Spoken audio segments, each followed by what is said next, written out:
for me, the surprise of the weekend was the Tennessee Titans whooping up on the New England Patriots 34-10. It was a doozy, man. It was fun to watch. I went and watched all the film this morning. Interesting, but not one I expected. Tom Brady was 21 for 41 passing, had 254 yards, no touchdowns, no interceptions, but he very well could have. He did not play well. And it's worth noting, yes, the Tennessee Titans offense, their quarterback, Marcus Mariota, they played well, right? Marcus Mariota was 16 for 24, 228 yards passing, 2 touchdowns, no interceptions. And this is now the second week in a row Marcus Mariota has played well. And I got to say, just a bit of commentary. When Marcus Mariota is playing well, he might be my favorite quarterback to watch. Just the way he moves in the pocket, his mechanics are beautiful. I've watched him since his days. I lived in Oregon growing up. He played at Oregon when I was growing up. Man, it was fun to watch. I love the way he does. I could never play the way he does. I think his mechanics do sometimes remove a little bit of arm strength because he doesn't get enough on the ball. But man, he really is fun to watch. Another really interesting stat is that the Titans ran for 150 yards, and in contrast, the Patriots only ran for 40. That's weird. What's the story of the game here?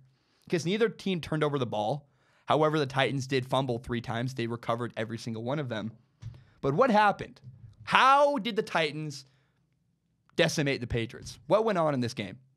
Watching the film was fun. The story of the game was the Tennessee Titans defense. And yeah, again, we could talk about the offense for the Titans, but look, many teams, including Blake Bortles and the Jaguars, have shredded the Patriots offense. I think the defense for the Titans, that is the true story of this game. What I saw when I watched the film is that the Titans' victory over the Patriots was engineered. This was a greatly well-designed game plan by the Tennessee Titans head coach, Mike Vrabel. Their plan was, we are going to hit Tom Brady over and over and over again. They harassed him. I mean, that's the word I think of, is they just harassed Tom Brady. The Titans had 6 quarterback hits, but more than that, they rattled Tom Brady. Tom Brady looked off. He was inaccurate. He was shying away from passes, literally not stepping into throws at times, and looked very wild along the sidelines. It was not great. And the way the Titans generated pressure on the Patriots was with a lot of shifts and misdirections. In fact, on obvious passing situations like long third downs, 3rd and 9, 3rd and 7, or in the 2-minute drill before halftime, the Titans would not have any single lineman down. They would have 6 guys just kind of meandering, walking around the line of scrimmage. And what that did is the Patriots had no idea who to block. It's hard to pick your assignments when you're not even sure which guys are coming, which guys are going to pass rush, and which guys are going to drop into coverage. And it really made a difference. You can't do that every play. The reason why you can't have 6 guys just walking around every play is if you do that on 1st down and 2nd down, the Patriots could just run the ball up the middle every time, and you're not going to be able to adjust as well because you don't have any down linemen. But on obvious passing situations, it's a genius move. I wish more people did it. This was a really, really fun chess match to watch as far as football. I'm a nerd. I enjoy it. There were many times where the Titans would hit their Patriots receivers at the line of scrimmage. They jammed them. They would not let them get a free release. And it seemed like the Titans' game plan was, we are going to hit you all game and make you frustrated. Tom Brady looked off. The Patriots receivers looked a little bit off. They clearly were out of sync, and that's because of the way the Titans played defense. I mean, how many times have we seen Tom Brady in the course of the last couple of years? He'll catch the ball, immediately set up, and throw a pass underneath. He throws to his first read often because he goes, you're in this coverage, I'm going to throw to there. And he does all the time. But the Titans were not giving him they were giving a very complicated look every play. They would disguise things. They'd have guys moving pre-snap. I think Brady had a hard time identifying who his first read was often because he looked at one guy, come off, and by the time he got to his 2nd and 3rd reads, the Titans' pressure had gotten there. It was a great plan. Again, the Titans harassed Tom Brady. His accuracy fell off a cliff. He missed a lot of throws outside.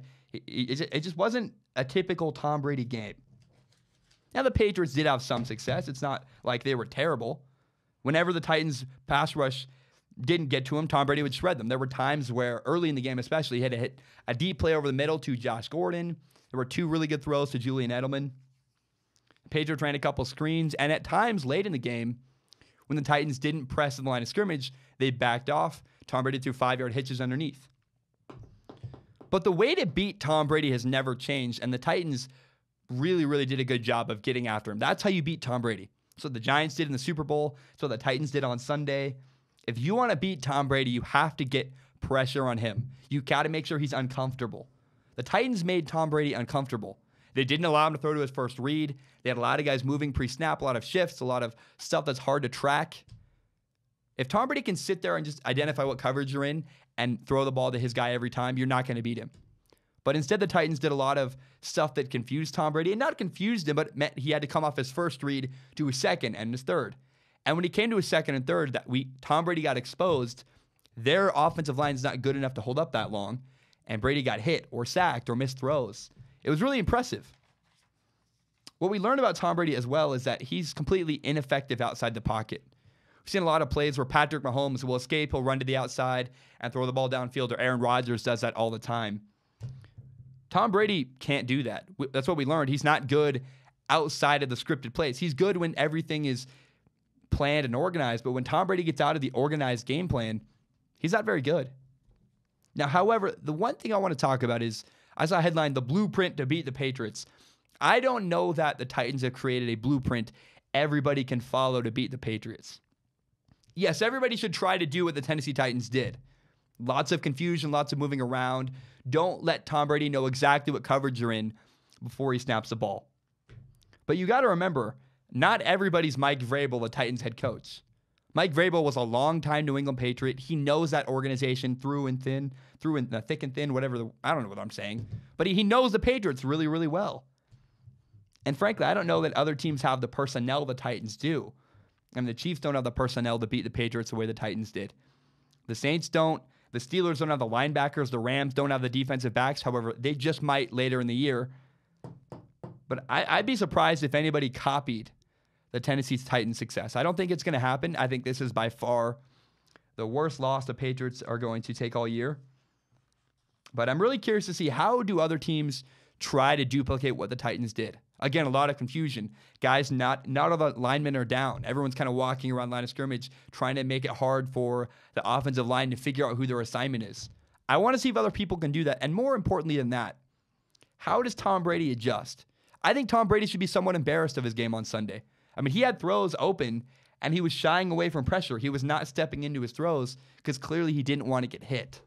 And so I think Tom Brady's going to look at film, be somewhat embarrassed, and I want to see what kind of adjustments he makes in the future. I don't know that we're going to see the Patriots lose the way the Titans beat them again this year. I don't think it's going to happen, but I would love to be wrong. It would be very interesting to see if another team can duplicate the Titans' success. Hi, my name is Zach Schaumler. This is my podcast, Strong Opinion Sports. It's my favorite thing in the world. It means a lot to me that you watched. And if you're new to Strong Opinion Sports, you can help me tremendously by subscribing on iTunes, on SoundCloud, and on YouTube. I'm getting the show on Spotify very soon, and it just means a lot. I'm very grateful you watch and you listen, and please help me grow by telling your friends about this show. My name is Zach Schaumler. Thank you so much. I hope you guys have a great rest of your day, and take care.